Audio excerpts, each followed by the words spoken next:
안녕하세요. 네, 지금 녹음이 되고 있는 것 같습니다. 네, 안녕하세요. 어, 기초 국어 시간에 인사를 드리게 된 안수경 교수입니다. 저는 연구실에서 혼자 지금 밤에 찍고 있어서 뒤에가 약간 배경이 좀 보이시더라도 이해를 좀 부탁드립니다. 어, 네, 수강 신청 인원을 보니까 한 80명 정도 되는 것 같더라고요. 네, 화면 좀 조정을 좀 하고 있으니까 이해를 좀 해주십시오. 네, 기초학습 능력이라고 해서 이제 테스트를 좀 받으셨잖아요. 좀 처음에 테스트 하실 때는 조금 띵동 막 이래서 스트레스 받는다 뭐 이런 얘기도 좀 있었던 것 같아요. 그렇지만 이제 그 중간중간에도 테스트도 하시고 그랬는데 이제 국어가 비대면이라서 많이 신청해 주신 것 같습니다. 그래서 일단은 제가 준비한 국어는요, 어휘, 우리가 말을 또 잘해야 되잖아요. 그러니까 어휘, 그 다음에 독해, 글을 또 잘 읽어야 됩니다. 그리고 또 하나 말씀드릴 건 그런 걸로 준비를 하고 있고요. 그리고 또 하나는 지금 밤인데도 전화가 아이고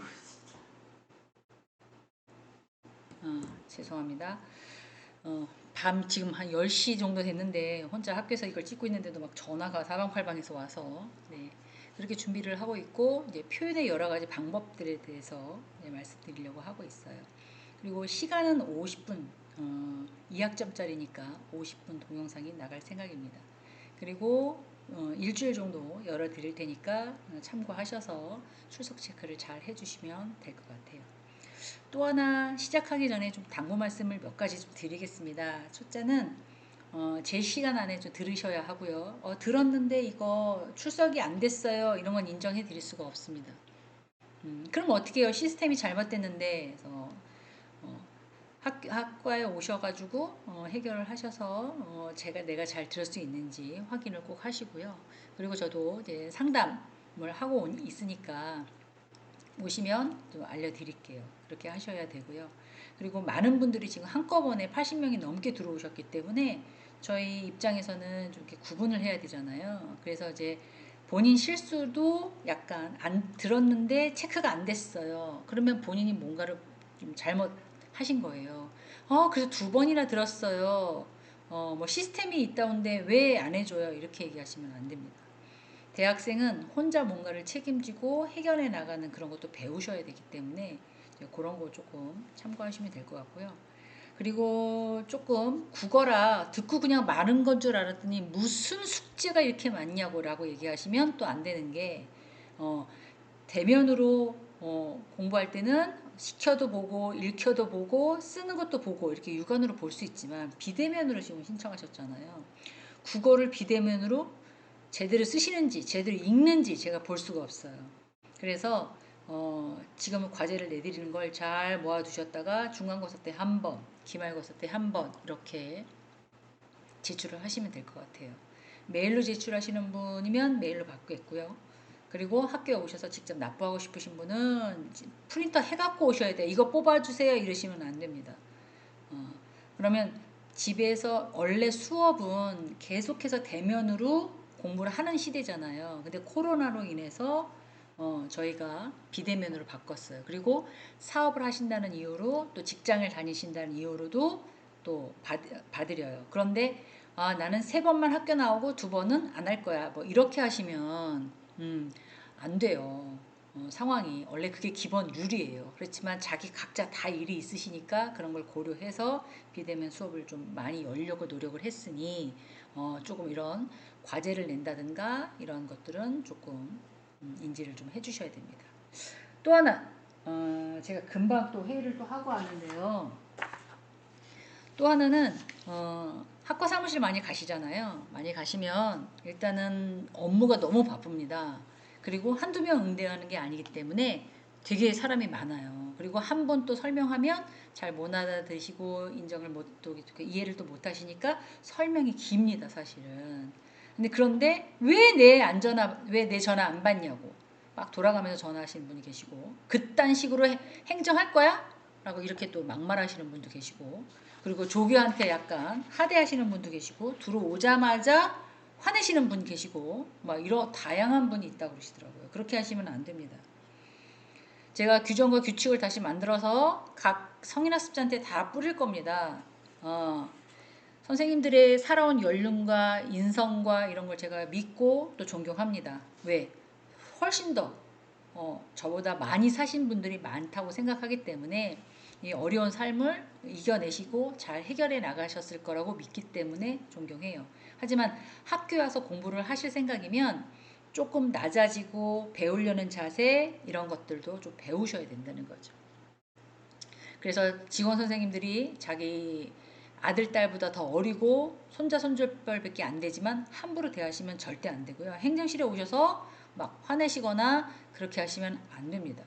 그래서 이번에 어떻게 할 거냐면 그런 분들에 대한 민원 상담을 다 받아놓고 저희가 그분 성함을 메모를 할 거예요. 그리고 나서 그분이 지속적으로 반복적으로 행정 이딴 식으로 할 거야?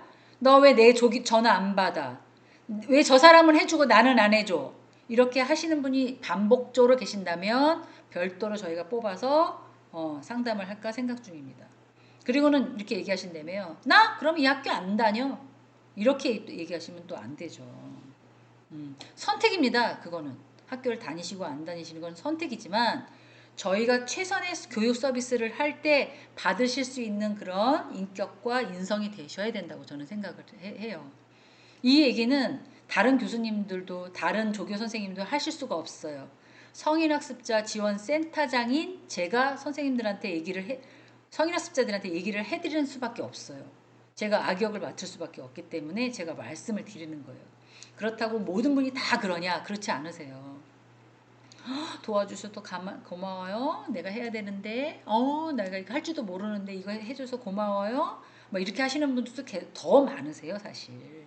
근데 모든 사람들이 뭐 너무 아침 일찍 전화를 한다든가, 너무 늦게 전화를 한다든가, 그리고 개인적인 것까지 한다든가, 뭐 이런 거. 인터넷에서 살 수밖에 없는데, 난 인터넷 할 줄 몰라요. 여기서는 그렇게까지는 못 해드려요.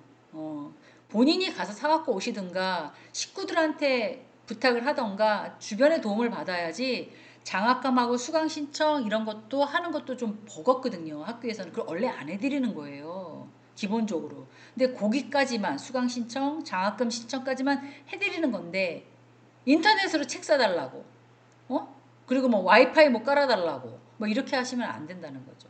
본인들이 그거는 해결하실 수 있도록 노력을 배우시려고 노력을 하셔야 된다는 거죠. 그러니까 학교 가면 뭐든지 다 해줄 거야 이런 생각 하시면 안 될 것 같다는 생각이 제가 듭니다. 회의를 좀 길게 하고 왔는데 그런 조교들이 그런 고충들이 되게 많고요.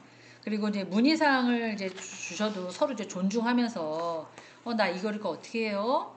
이렇게 좀 도와주면 안 될까요? 아 미안해요 내가 잘 몰라서 네 감사합니다 이런 사람이 훨씬 더 많으세요. 성인학습자 중에서 간혹 그렇게 이제 화를 내시거나 이제 언성을 높이시는 분들 그런 분들은 조금 저희가 이름을 적어놔서 제가 명단을 달라 그랬습니다. 별도로 제가 상담을 해서 개선의 여지가 있으면 저희가 충분히 도와드리고요. 계속해서 저희한테 막말하시고 조교한테 막말하시고 계속 짜증내시고 화내시는 분들은 이건 조치가 있어야 된다고 생각합니다. 최선의 서비스를 해드리는데도 불구하고 저희는 약자들이 아니에요. 배우 모르시는 걸 가르쳐 드리려고 이렇게 밤 10시 넘게 저도 남아서 찍고 막 이렇게 하는 건데 제발 제가 말씀드렸잖아요. 오리엔테이션 때도 최선을 다해서 도와드릴 테니 학교에 행정할 때도 최선을 다해서 예의를 지켜달라라고 말씀을 분명히 드렸어요. 그러니까 앞으로는 이제 그런 일이 없도록 성인학습자가 어느 분이 오셔서 그런 식으로 직원들한테 막말을 했으며 너 왜 내 전화 안 받아? 날 왜 이렇게 무시해? 저 사람은 저렇게 많이 해줬는데 날 왜 이렇게 이런 말이 나오시는 분은 제가 꼭 메모해서 저한테 명단을 다른 교수님들 모르게 저한테 갖고 오는 걸로 합의를 봤습니다. 그러니까 지금 여기에서 80명이 넘게 수업을 들으시기 때문에 제가 공개적으로 말씀드리는 거니까 조금 언짢으셔도 죄송하지만 양해를 부탁드립니다. 네, 이제 국어 하겠습니다. 그렇지 않으신 분이 더 많다는 거 알고 계셔서. 자, 첫 번째 어휘를 선택했는데요. 여기는 비유하는 표현과 여러 가지 표현법에 대해서 제가 얘기를 했어요. 사실 우리가 국어가 모든 사람들이 다 우리말을 배웠잖아요. 그죠? 또 일상생활에서 잘 사용하고 계셨다는 걸 또 알고 계시고요. 또 따져보면은 지금 대학생을 하고 계시지만 태어나서부터 뭐 국민학교였겠죠? 지금 초등학교지만 초등학교, 중학교, 고등학교, 대학교까지만큼 국어를 중요시 안 한, 왜? 우리나라 언어이기 때문에 중요시 안 한 그런 건 없을 거라고 저는 생각해요. 그러면 왜 우리는 국어를 배울까요? 이유가 뭘까요? 생각해 보셨나요? 내 말을 상대편에게 잘 전달하려고. 멋진 말로. 그죠? 그리고 우아한 말로, 품격 있는 말로 전달하려고 국어를 배우시는 거잖아요. 물론 글도 잘 쓰고 책도 잘 읽으려고 국어를 배우시는 것도 있어요. 그렇지만 문법에 맞게, 왜 내가 무슨 말을 막 했는데 저 사람이 무슨 말 하는 거야 지금? 나 못 알아듣겠어. 이렇게 하면 또 안 되잖아요. 그래서 의사소통을 하는 가장 기본적인 단계가 국어다라고 생각하시면 될 것 같아요. 그리고 또 국어를 너무 잘하시는 분이 뭐 시인이나 소설가 이런 사람들은 어때요? 똑같은 사물과 똑같은 표현을 하는데도 훨씬 더 지적이고 훨씬 더 시적으로 표현을 하잖아요. 그런 걸 고민을 했을 때, 아, 그 사람은 뭐 국어를 잘해서 남보다 의사소통이 좋아서 이게 아닌 거죠. 반복적으로 연습하고 공부하고 표현하는 방법을 조금 알고 뭐 이런 것들이라고 보시면 될 것 같아요.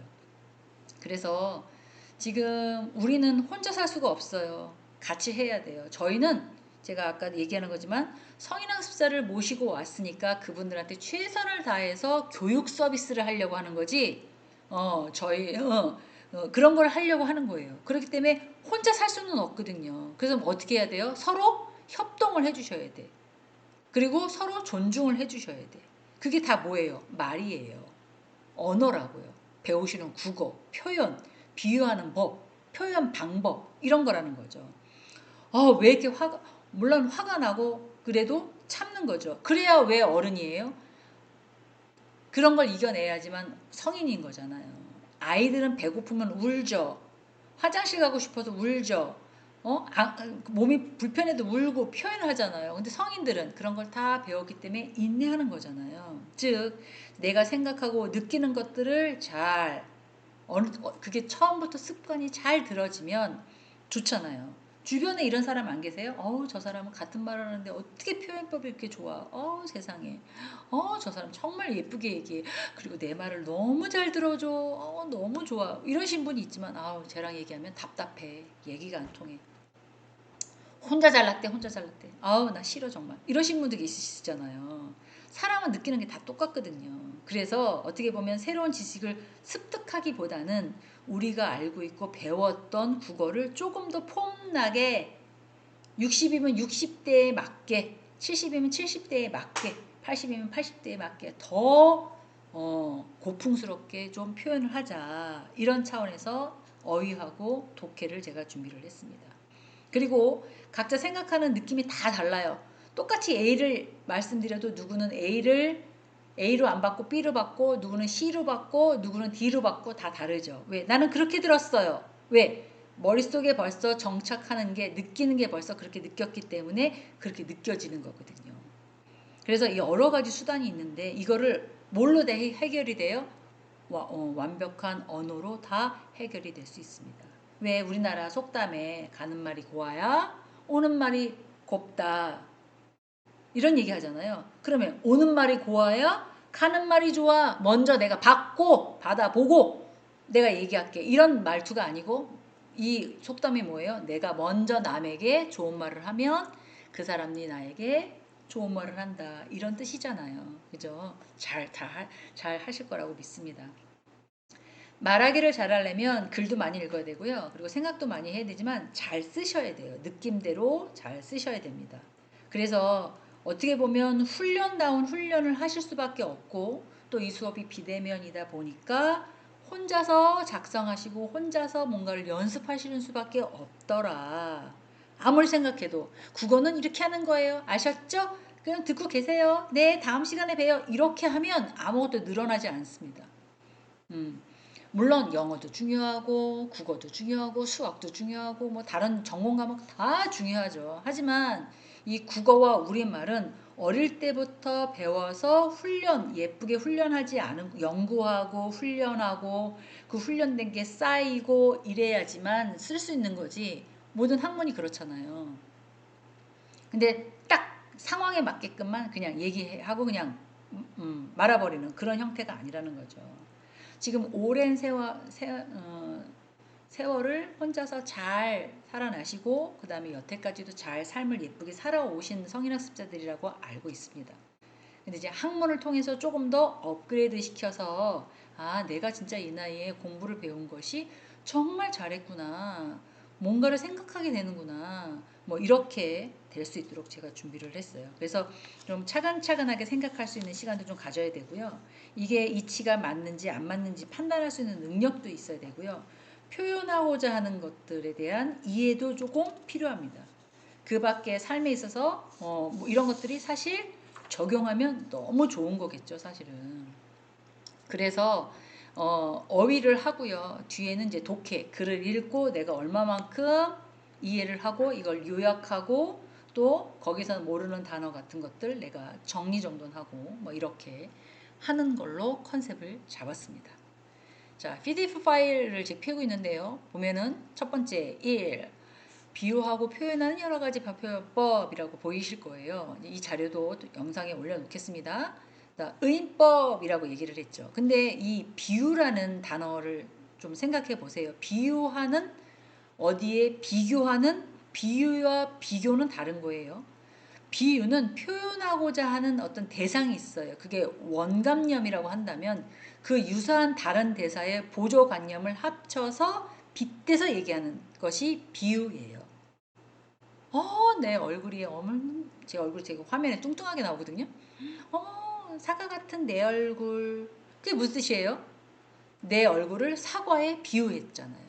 사과 같은 내 얼굴. 사과도 곰보 사과가 있고 부사 같은 거. 그리고 또 예쁜 뭐 홍어 같은 것도 있고 막 이렇잖아요. 근데 지금 뭐에 비교한 거예요? 예쁜 사과 같은 거에 내 얼굴을 비유해서 표현하는 거잖아요. 그 비유를 어떻게 하느냐에 따라서 문맥과 달라지고 언어도 달라지고 글 쓰는 게 또 달라진다는 거죠. 그래서 의인법이라고 해서 사람이 아닌 사물이나 어떤 관념에 따라서 사람인 것처럼 표현하는 거예요. 예를 들어서 우리 이제 지나가면 새가 있어요. 새가 찍찍찍찍찍찍찍찍찍 그리고 가면 어떤 사람은 어우 시끄러.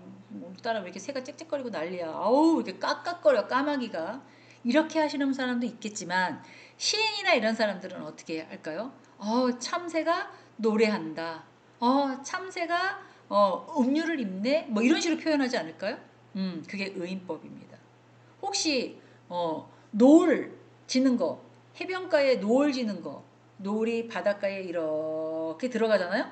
제가 지금 손으로 표현을 해서 그런데 그러면 무슨 생각? 바다가 해를 삼키네. 바다로 쭉 들어간다. 야 저녁인가 보다. 야 이제 깜깜해지겠네. 이렇게 표현하시는 분도 있지만 해가 나에게 손짓을 하며 안녕 내일 만나 이렇게 표현할 수도 있는 거죠. 그러면 지금 사람이에요? 해가 손을 흔듭니까? 해를 쳐다볼 수 없어요. 눈이 눈부셔가지고. 그렇잖아요. 근데 마치 사람처럼 참새가 노래한다. 참새가 노래합니까? 사람도 아닌데. 그게 의인법이 그런 거라는 거죠. 해가 나에게 손짓하며 내일 만나 안녕 이렇게 한다는 거죠. 그리고 풍유법이라고 있습니다. 이건 속담이나 격언에 빗대서 얘기를 하는 거죠. 아까 제가 말씀드린 것도 이제 이렇게 하시면 돼요. 화가 좀 나시더라도 한번 후 참으시고 왜 이렇게 내 전화를 안 받아요. 난 조교님하고 통하고 싶은데 나 수강 신청 왜 이렇게 변경됐어요. 왜 그랬을까요? 폐강된 게 많아서 합쳤어요. 그래서 교수님들이 다 뭉치고요. 한 분이 빠지고요. 꼭 해야 될 사람이 들어오고요. 이래서 어쩔 수가 없었습니다. 이거 듣고 싶은 거 있는데 왜 이거 안 열어줬어요? 이렇게 하시면 또 안 되는 게 학교 규정상 15명 미만은 폐강할 수 있게끔 만들어 놨습니다. 이것도 열어달라는데 다음에 다음 학기에 또 동일하게 열립니다. 그리고 못 들으셨으면 수강 신청이 되시면 계절학기 때 돈 안 받고 열어드릴 거예요. 이런 설명들을 조교가 다 했을 텐데 지금 내가 듣고 싶었던 수강 신청이 다 안 되니까 짜증을 내시는 수밖에 없죠. 저 같아도 그럴 거예요, 사실은. 이거 왜 이래요? 막 이럴 수 있거든요. 그러면 지금 풍요법 얘기하고 있습니다. 웃는 얼굴에 침 뱉겠느냐 이런 거 속담. 응? 하룻강아지 범 무서운 줄 모른다. 이게 무슨 뜻이에요? 어? 하룻강아지가 범이 어디서 이런 행동을 해? 막 이런 액션이잖아요. 웃는 얼굴에 히히히 웃으면서 아유 오세요 그렇게 하세요 그러셨어요 이러면 아유 진짜 고마워요 또 막 이렇게 또 얘기가 나오잖아요. 이제 그런 거죠. 풍유법이라는 게. 화류법 같은 경우는 무생물을 생물처럼 이렇게 비유하는 게 화류법입니다. 그래서 달이 잠을 잔다. 달은 언제 떠요? 밤에 뜨잖아요. 달이 잠을 잔다. 이렇게 바위가 나한테 달려온다. 바위가 진짜 저한테 달려와요. 차가 막 지나가니까 바위가 막 지나가면서 나한테 달려오는 듯한. 진짜 바위가 저한테 달려오면 어떻게 해요? 위험한 거잖아요. 도망가야죠. 에라 모르겠다 이러고 도망가야 되죠. 당연히. 그렇잖아요? 이렇게 비유한다는 거죠. 대유법 어떤 사물이나 관념을 가지고 그와 비슷한 거로 사물이나 관념을 들어서 표현하는 뭐 그런 거죠. 예를 들어서 요람에서 무덤까지. 무슨 뜻이에요? 세상에서 태어나서 죽을 때까지 그 인생 삶의 주기를 표현하는 방법이잖아요. 옛날에 그 누가 빵이 아니면 죽음을 달라 이게 무슨 뜻입니까? 나는 그만큼 배가 고프다. 예, 이렇게 표현하는 거잖아요. 그게 화류법이라고 보시면 될 것 같습니다. 그냥 대유법이라고 보시면 될 것 같아요. 그 다음에 직유법이라고 있습니다. 듣고 버리느냐 제 말을 듣고 은유법에다가 메모를 해놓으시고 화류법에도 메모를 해놓으시면 좋을 것 같습니다. 일부러 쭉 다 안 썼습니다.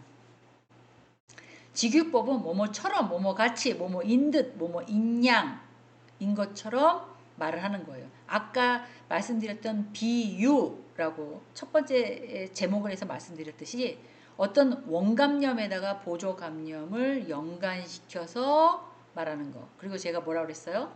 사과 같은 내 얼굴. 이런 것들이 이제 직유법에 해당되는 거죠. 그리고 구름에 달 가듯이 지나간다. 구름이 바람에 스쳐 지나간다. 뭐 이렇게 비유한 거잖아요. 그래요, 원래? 그냥 우리가 이렇게 쳐다볼 때는 이렇게 막 흘러가는 같이 보이는 거잖아요. 그걸 예쁘게 표현한 거라고 보시면 돼요. 은유법, A는 B다 라고 표현하는 건데, 제가 한번 해볼게요. 내 마음은 호수요. 제 마음이 정말 호수일까요? 선생님들, 저도 지금 갱년기가 와서 약간 업다운이 살짝 있습니다. 어떨 때는 그러지 마세요. 그러다가 그쪽에서 막 저한테 화를 내면 왜 저래? 에티켓도 없나 봐. 이런 생각이 막 여기까지 들 때가 있어요. 그래서 어떻게 해요? 나는 지금 교직자니까 최선을 다해서 배려를 해야 되겠구나. 이런 생각 때문에 참는 거잖아요. 참고 나면 어떻게 해요? 마음이 속상하죠.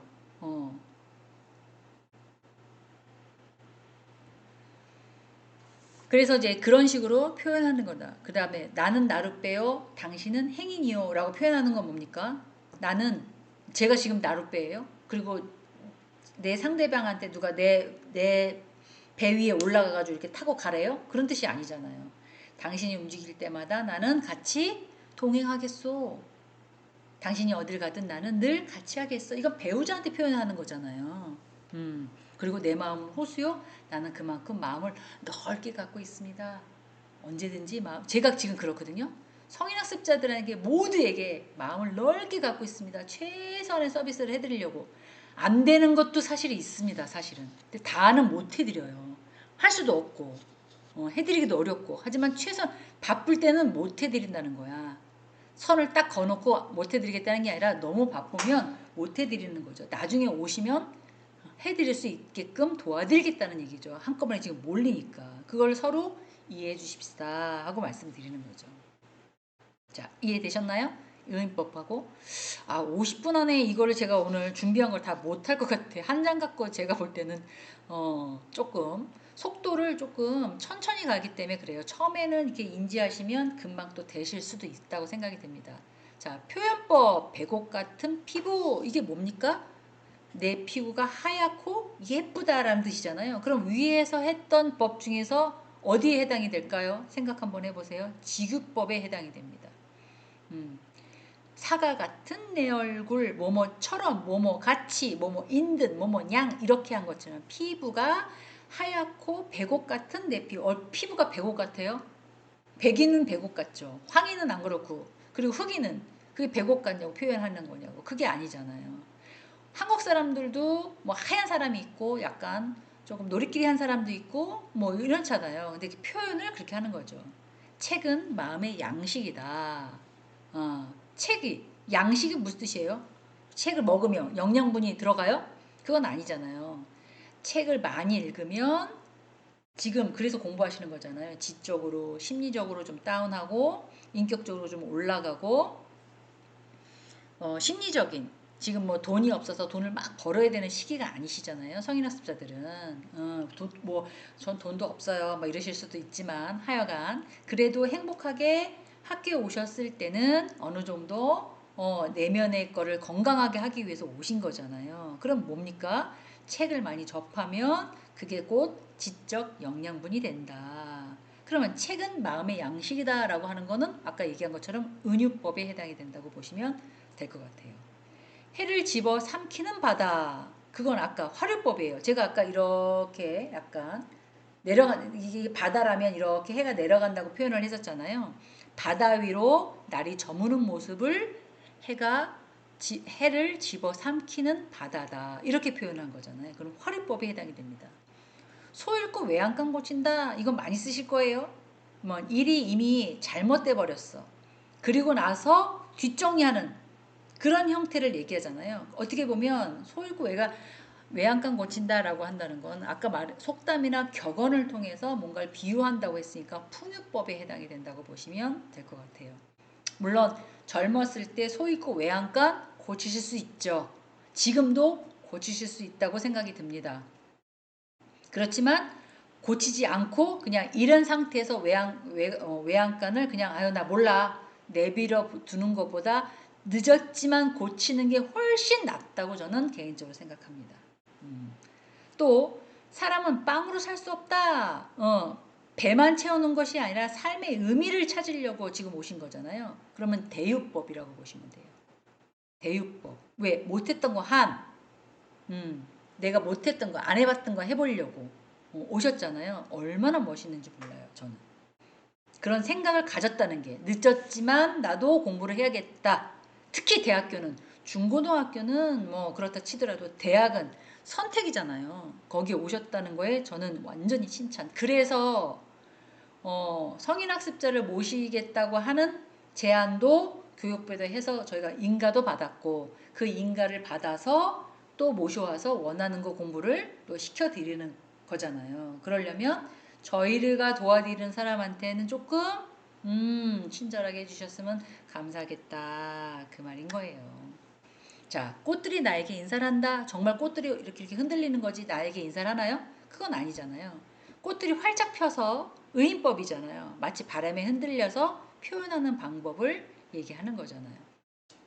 그래서 위에는 법을 좀 정리했고요. 밑에는 표현법을 좀 정리했습니다. 똑같은 거를 좀 바꿔서 제가 설명을 드린 거니까 답이 다 있는데 본인이 스스로 한번 찾아보시라고 말씀을 드리고 싶습니다. 자, 머릿속에다 상상을 한번 해보세요. 제가 꽃을 그렇게 자세히 모르긴 하는데 분홍빛이 있고 흰빛이 나면서 벚나무 꽃 이름은 과연 무엇인가요? 그럼 벚꽃 아닐까요? 제가 적어놓고도 조금 벚꽃입니다. 벚나무 꽃 이름은 벚꽃입니다. 왜 이거 적으셨어요? 봄을 맞이했으니까 마음을 조금 이렇게 약간 꽃을 생각하시면서 그림을 넣으려니까 자료가 너무 많아서 일단 빼버렸어요. 그래서 벚꽃 이런 단어도 좀 알려드리고 싶어서 한번 넣어봤고요. 향기 있는 하얀 꽃이 있는 잎보다 먼저 피는 꽃이 있습니다. 그러면 향기 있는 하얀 꽃이 잎보다 먼저 피는 거 그리고 빨리 떨어져요. 뭐예요? 목련. 꽃 좋아하시는 분들은 그게 맞히실 수 있으실 것 같아요. 목련입니다. 잎과 줄기를 나무로 먹고 그 씨는 기름을 짜는 노란 거는 제주도에 많은데 쫙 있는 거. 제주도에 엄청 많은 거. 유채꽃이죠. 조금 있으면 저희도 MT도 가고 그러니까 또 이렇게 경기권에 있을 수도 있습니다. 유채꽃이. 자, 긴 가지가 다락다락 피는 노란 꽃 몇 개 있는데 길거리에 엄청나게 심은 거 뭘까요? 개나리 꽃이죠. 개나리. 네. 그 다음에 꽃뿌리가 5개 갈래로 갈라진 분홍꽃의 덤불 나무꽃은 진달래. 아니, 개나리 나오면 진달래도 당연히 짝꿍처럼 나와야 되는 거 아니에요? 그 다음에 노랗거나 하얗게 피며 바람에 흔들리는 씨를 맺는 꽃은 들판에 민들레. 얘네들이 봄 되면 어때요? 후 불면 어떻게 해요? 꽃씨가 막 날아다니잖아요. 네, 뭐 민들레 홀씨되어 이런 노래도 있으니까 꽃에 대해서도 한번 상상을 해보셔서 이름을 맞추는 걸 한번 넣어봤습니다. 자, 이제 꽃도 해봤으니까 클래식은 왜 선정했냐면 많이 모르실 것 같아서 교양 삼아서 아시라고 제가 준비를 했는데요. 성악으로서 예술성이 높은 시의 곡을 붙인 노래는 성악으로 예술성이 높은 시를 붙였어요. 가곡이 그렇잖아요. 가곡이. 저도 노래 잘 못하지만 가곡들 막 학교 다니실 때 배우셨을 거예요. 뭐 일송전 뭐 이런 것처럼 종교적인 행사에서 신을 찬양하며 부르는 노래는 교회에서는 저희가 크리스찬 대학이니까 찬송가, 찬양가라고 부르지만 또 다른 데도 있잖아요. 뭐 저기도 있으니까 뭐 성모 마리아 모시는 데도 있으니까 성가라는 단어를 많이 쓰죠. 종교적인 행사에 신을 찬양해서 부르는 노래를 성가라고 한다. 노래를 중심으로 작품이라 표현하는 큰 규모의 극음악은 무엇이냐? 오페라. 하면서 막 그 칸탄타나 아니면 약간 교향곡 딱 깔아놓고 교향 악단 딱 깔아놓고 막 오페라 막 하잖아요. 뮤지컬 갈 때 하는 것처럼 오페라라고 부르죠. 큰 노래 중심으로 작품을 표현해서 큰 규모의 극음악을 표현하는 건 오페라. 그런데 종교적인 얘기가 좀 들어갔어요? 그럼 뭘까요? 칸탄타라는 단어를 얘기하죠. 교회 다니시는 분은 우리 교회에서 칸탄타 음악회 했었어요. 이렇게 표현하실 거예요. 칸탄타라고 있습니다. 그리고 혼자서 연주하는 곡 같은 거는 뭐 바이올린을 한다든가 피아노를 한다든가 그건 뭐라 그래요? 독주회 이렇게 얘기하잖아요. 혼자 하는 곡 그랬으니까 독주고 혼자 치는 거잖아요. 피아노를 막 치면 옆에서 누가 이렇게 막 넘겨주는 것도 없잖아 있고 그렇잖아요. 자, 그러면 관현악으로 연주하는 여러 가지 악장으로 된 큰 규모의 곡은 교향곡인데요. 이 교향곡을 연주하는 데는 어마무시하게 많은 관현악, 현악, 타악기, 건반악기, 피아노 이런 것들이 쫙 깔려 있죠. 관현악은 플룻, 오보에 뭐 이런 것들이 또 있고요. 현악은 첼로, 바이올린, 비올라 이런 것도 있고요.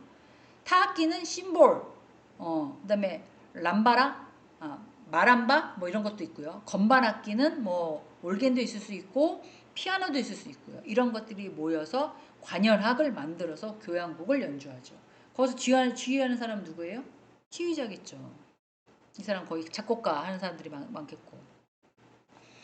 그리고 피아노, 바이올린의 악기의 연주에 관현악을 곁들인 연주곡은 뭐냐? 피아노, 바이올린의 이런 거의 곡에 어떤 곡을 연주하는 거는 협주곡이라고 얘기하죠. 작곡가들이 이런 걸 만들어서 피아노랑 같이 연주한다든가 바이올린이나 첼로랑 연주한다든가 이렇게 협주곡. 그래서 클래식에 대한 어떤 상식도 조금 아셨으면 좋겠다 싶어서 말씀을 좀 드렸습니다. 여기 박스에 나와 있는 거 있죠? 단세포, 단판, 단짝, 단꿈. 이런 단어를 넣어서 짧은 문장을 하나씩 만들어 보세요. 뭐 이렇게 단세포. 막 예를 들어서 너랑 나랑 한번 단판을 지어보자. 너랑 나랑은 그 끊임없는 단짝이야. 잠깐 졸았는데 단꿈을 꾸었어. 뭐 이렇게 쓰셔도 되고요. 난 단세포인가 봐. 자꾸 입력을 하는데 자꾸 잊어버려. 뭐 이렇게 쓰셔도 되고요. 문장을 한번 4개를 만들어 보시라는 거죠. 폭탄, 폭약, 폭풍, 폭죽 이렇게 비슷한 단어끼리 제가 묶었어요. 그리고 조금 더 갈수록 어렵게 묶어놨어요. 운율, 음률, 법률, 할인율 이렇게. 지금 이번에 하는 건 어휘거든요. 운율과 음율과 법률과 할인은 다릅니다. 거기에 맞춰서 짧은 문장으로 한 줄, 아까 제가 말씀드린 것처럼 이렇게 문장으로 해가지고 짧은 글짓기를 쓰시면 돼요. 제가 이거 국어는요, 공책을 얇은 걸 하나 사셨으면 좋겠다라고 생각하고 싶어요. 그럼 프린터를 하셔가지고 옆에다 이렇게 붙여놓고 그걸 보면서 이걸 다 쓰시기에는 또 힘이 들잖아요. 그럼 이제 종이를 해서 옆에다 붙여놓고 이렇게 종이에다가 쓰시면 또 칸이 또 부족하니까 공책에다가 몇 월 며칠 오늘이 예를 들면 3월 며칠 수업 내용 이래가지고 이거 지금 7일 날 들으실 수 있거든요. 3월 7일 날. 그러면 그거 맞춰서 이렇게 공부하실 수 있도록 공책에다가 나열해서 중간고사 때 그 공책을 한번 내시고 기말고사 때 얇은 또 공책해서 한번 내시고 어차피 제가 자료가 더 필요하거든요. 그리고 공책을 받아서 다시 드리기는 조금 그렇습니다. 얇은 공책에다가 한 번 제출하고 두 번 제출할 수 있도록 그렇게 그리고 글씨 크게 쓸 수 있도록 본인한테 맞는 공책을 스프링 노트 말고 얇은 거 있잖아요. 학생들이 쓰는 거 그런 걸 쓰셔서 갖고 다니기도 편하시는 거 쓰셔서 저한테 제출해 주시면 감사하겠습니다. 그러면 저는 워드로 칠 건데요. 워드로 치실 수 있는 사람은 워드로 치셔서 메일로 보내시고요. 근데 그렇게 보내실 때는 꼭 뭐 하셔야 됩니까? 페이퍼 용지에다가 이름 쓰셔야 되고요. 메일에다가 이름 쓰셔야 돼요. 제가 그걸 한꺼번에 다 뽑거든요. 80명 거 다 못해요. 저 진짜 마비되니까. 만약 이름 안 쓰셨어요? 그러면 점수 낮게 드릴 거예요. 방법 제가 그거 찾아서 못해요. 시험지에다가 이름 안 쓴 거랑 똑같습니다. 근데 그걸 찾아서 그 사람한테 점수 준다? 그건 있을 수 없는 거예요. 학교니까 있을 수가 없습니다. 그러니까 그렇게 규칙을 정해서 주시면 좋고요. 웬만하면 공책으로 쓰셔서 학교에 한번 오실 때마다 제출하시면 좋겠습니다. 가만히 앉아서 누워서 떡 먹으면 어떻게 돼요? 여기 막혀서 죽어요. 이 떡은 앉아서 먹어야 돼요. 공부도 마찬가지입니다. 좀 발품을 팔고 학교 돌아가는 행정도 좀 보시고 찾고 신경 쓰셔서 내가 뭔가를 서비스 받을 수 있는 거 서비스 받고 혼자 하실 수 있는 거 혼자 하고 이렇게 하셔야 돼요. 난 안 보여 안 보여 아무것도 모르겠어 안 보여 안 보여 나 절대 안 돼 이렇게 그런 마인드로 가시면 안 되고요. 도와드리는 건 있지만 스스로 다 입에서 씹어가지고 제 입으로 씹어가지고 뱉어서 드릴 수는 없는 거잖아요. 음식을 쫙 깔아놓으면 가져다가 혼자서 씹어서 드실 수는 있어야 되잖아요. 식사를 하실 때 그렇잖아요. 다 차려놓은 밥이에요. 지금 저희 시스템이. 그리고 가져다가 혼자서 씹어서 생켜서 소화시키셔야 돼요. 학생들 다 그렇게 하고 있습니다. 그러니까 조금 힘드셔도 대충 과제에 맞춰서 공부를 하시면 좋을 것 같습니다. 자, 이제 이렇게 하시고 이제 독해로 넘어가겠습니다. 독해 연습 이래서 이거를 대면으로 하면 돌아가면서 제가 읽히려고 했었거든요. 근데 다 비대면을 원하셨으니까 내용에 대해서 제가 충분히 설명을 드리고요. 그리고 요약하는 방법으로 이걸 읽고 무슨 내용이다라고 딱 읽었을 때 야, 이분 진짜 요약 잘했다. 이런 사람 위주로 점수를 좀 드릴까 생각 중입니다. 자, 시간이 없는 관계로 조금 읽겠습니다. 1910년에 8월에 대한제국의 일제에 병합이 되었다라고 해서 한일 병합조약이라고 되어 있잖아요. 이거는 대한민국의 일본의 완전히 식민지로 할 테니 우리를 식민지 역할로 너희들이 마음대로 해라고 하는 강제조약입니다. 그래서 계속해서 읽을게요. 겉으로는 두 나라 제가 다 아시는 내용이면 그냥 쭉 읽으면 되는데 중간중간에 설명을 또 내용을 모르시는 분이 있을 수 있어서 여기에 대한 걸 설명을 드릴 수밖에 없기 때문에 중간에 끊기는 거예요. 겉으로는 두 나라가 행복과 동양의 평화를 내세웠지만 한일 병합조약을 통해 일본 제국주의 일제는 대한제국의 주권을 빼앗고 한반도를 식민지로 삼았다. 고종의 황제가 즉위하면서 대한제국이 수립되었는데 고종 황제가 즉위된 시기가 1864년도입니다. 1월 21일. 그때 고종의 나이가 11살이었어요. 그 어린 친구가 뭐를 알겠습니까? 그죠? 한성부 창덕궁에 있는 인정문에서부터 이제 즉위가 시작됐죠. 11살짜리가 뭘 알겠어요. 그리고 13년 동안 초대 황제인 수립된 지 13년째 고제 황제가 조선이 세워진 지 518년 만의 일이다. 뭐가요? 일제병합 조약이 생겨난 날이 그날이다. 그리고 사실 이전부터는 조선의 운명이 바람 앞에서는 등불과 같이 위태로웠다. 표현이 어떻습니까? 누가 후 불면 이쪽으로 넘어가고 등불이 누가 불면 이쪽으로 넘어가고. 왜? 막 세워진 지 얼마 안 됐기 때문에 그렇죠. 그래서 일본은 청나라 러시아의 전쟁에서 연이어서 승리를 하면서 한반도에 대한 주권도 장악하게 되었다.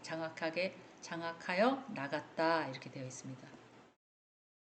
좀 내려보겠습니다. 조선은 여러 계획을 추진하면서 근대 국가를 수립하기 위해서 노력을 했지만 이미 강해진 일본에게 끌려다닐 수밖에 없었죠. 그리고 1905년도에 일본은 을사늑약이라는 을사조약인데 왜 늑약이라고 썼냐? 도대체 이게 뭐냐? 을사조약은 많이 들으셨기 때문에 일부러 을사늑약이라고 썼습니다. 이게 한국의 외교관을 활발하게 개발을 하면서 강제적으로 그러면 어떻게 조약을 해서 외교를 한국의 외교를 일본이 장악하는 그런 조약으로 만들어 놓은 거죠. 1차 한일 협약의 을사조약이라고도 부르기도 하고요. 을사늑약이라고도 부릅니다. 그래서 여기 읽어보면 을사늑약을 강제로 체결하면서 대한제국의 외권을 빼앗고 통감부를 설치하여 대한제국의 사실상 보호국으로 만들었다라고 되어 있습니다. 그래서 고종은 을사늑약의 부당성을 세계에 알리려고 노력을 했어요. 네덜란드 헤이크라는 데에 가서 막 했는데 네덜란드 수도는 암스테르담이에요. 그런데 이 헤이크라는 나라는 정부 청사에 자리 잡고 있기 때문에 실질적으로는 수도 역할을 많이 하는 거죠. 저희가 지금 서울이 수도이지만 저희 세종시에 모든 것들이 좀 가 있는 편이잖아요. 약간 그런 뉘앙스라고 보시면 될 것 같아요. 지금 청와대가 종로에 있었는데 지금 어디로 가 있어요? 용산으로 가 있어요. 그럼 용산이 약간 어떤 물론 다 서울이긴 하는데 정부 청사가 자리 잡는 것이 센터가 되는 거잖아요. 이제 그런 거라고 생각하시면 돼요.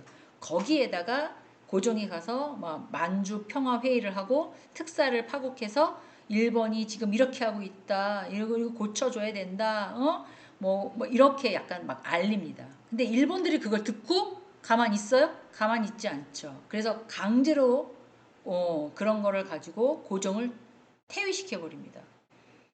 아니 그게 1967년이라고 제가 알고 있어요.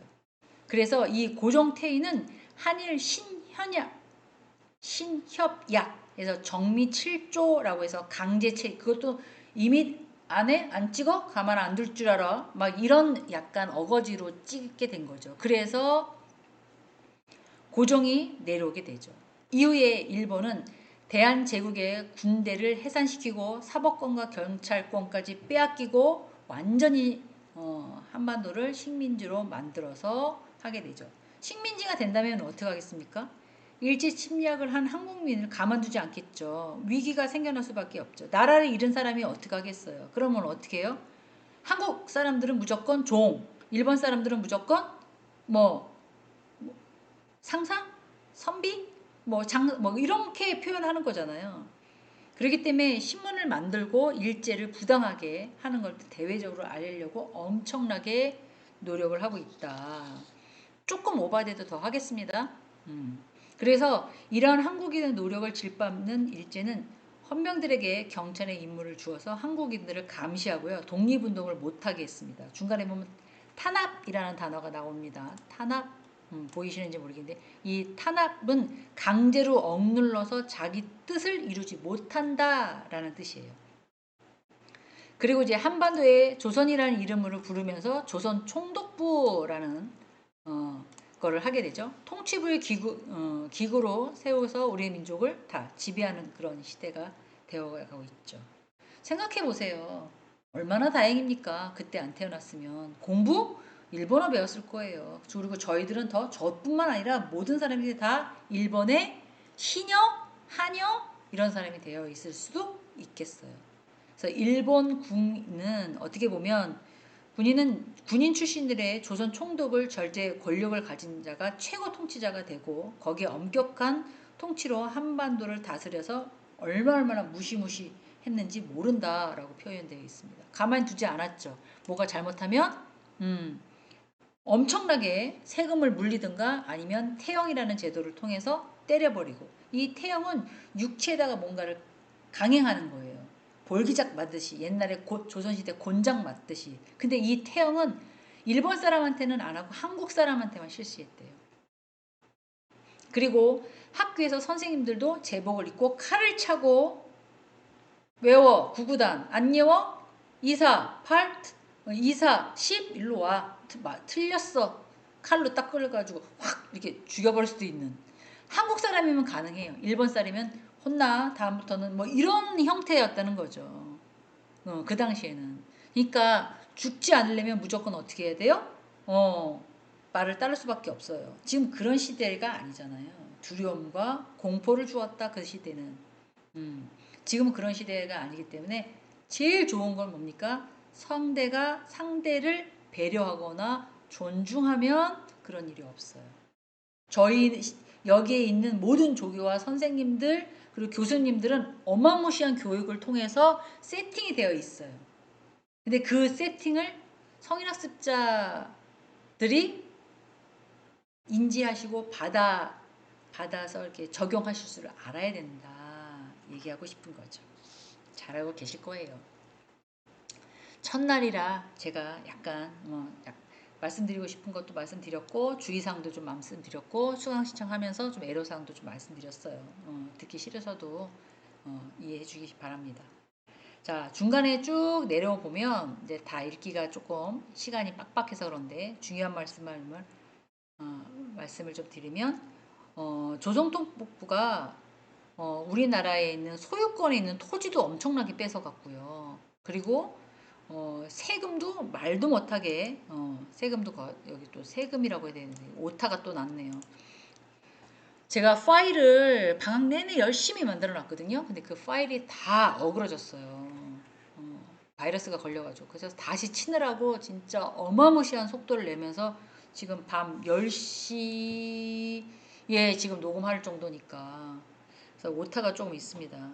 웬만하면 오타 없이 하려고 노력을 했는데 죄송하게 됐네요. 그래서 한국인들이 억압을 받았던 그런 시대예요. 그래서 국권이 피탈되고 없어지는 그런 의미면 언론도 막히고요. 기본 권리도 다 뺏기고요. 당연히 차별받겠죠. 1990년만 해도 일제 무단 토치 시기이기 때문에 거의 암흑 같은 시대였다라고 얘기를 하고 있어요. 그런다고 우리나라 사람들이 독립운동을 안 하고 가만히 이렇게 움켜쥐고 있겠습니까?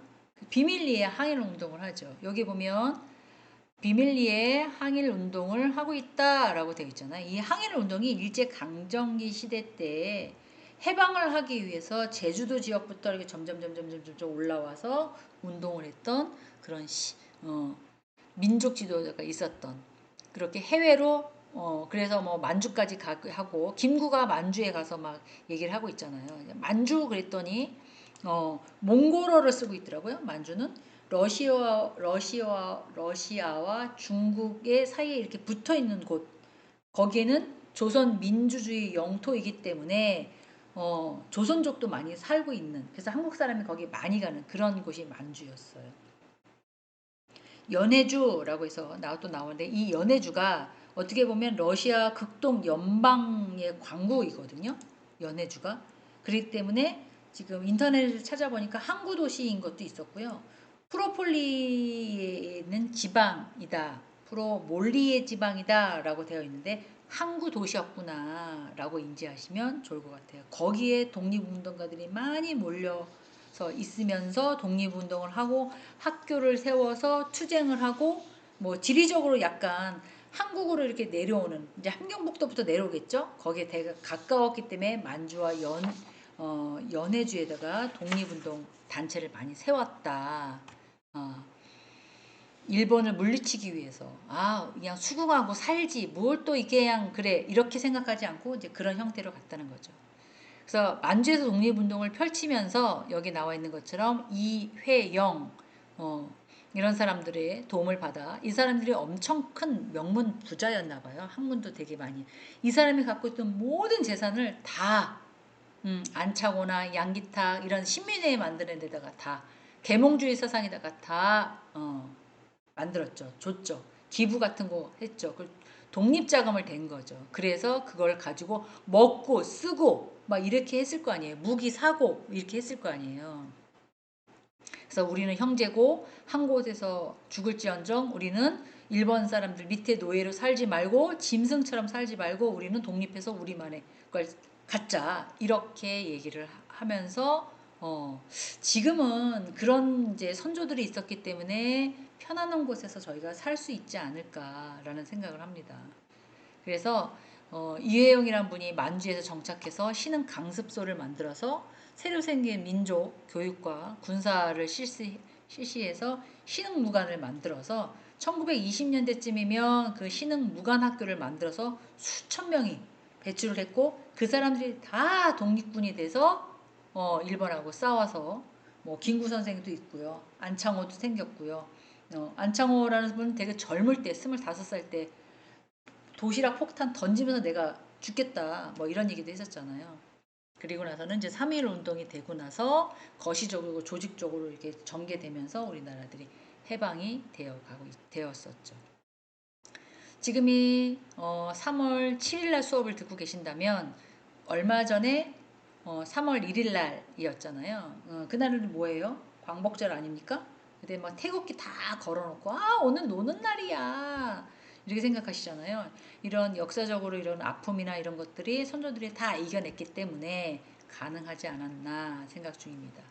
지금 여기까지 제가 다 읽지는 못하고 중간에 내용들을 설명을 드렸어요. 그러면 요약해보기라고 했잖아요. 요약은 몇 줄에 해야 될까요?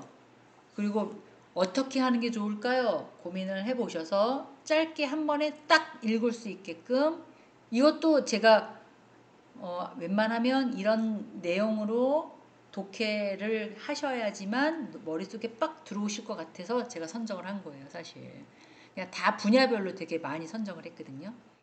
요약을 공책에다가 예쁘게 하시면 좋을 것 같습니다. 첫 시간이라 시간을 조금 오버했고요. 그리고 또 제가 또 말씀드린 것도 있고 그래서 중간중간에 제가 조금 막 아까는 이제 회의를 막 하고 온 상태라 조교들이 막 울면서 막 얘기하더라고요. 인격적으로 너무 무시를 당한다 막 이래서 여기 지금 제 수업을 듣는 성인학습자들이 그런다라는 건 아니지만 그래도 다 우리 이제 가족이 됐잖아요. 경민 가족이 됐으니까 저희들도 최선을 다해서 서비스를 해드릴 테니까 저희한테도 그렇게 친절과 배려를 부탁드린다 이렇게 말씀을 전해드리려고 말씀을 드렸어요. 조금 톤이 높거나 제가 또 약간 막 흉내를 내서 얘기한 거 혹시 언짢으셨다라면 죄송하게 생각합니다. 시간이 오버돼서 저는 더 얘기하고 싶은데 또 들으신 분들 또 안 좋아하실 것 같아서 마무리하고요. 공책 사다가 수업에 집중해 주시면 감사하겠습니다. 고맙습니다. 다음 시간에 뵐게요. 감사합니다.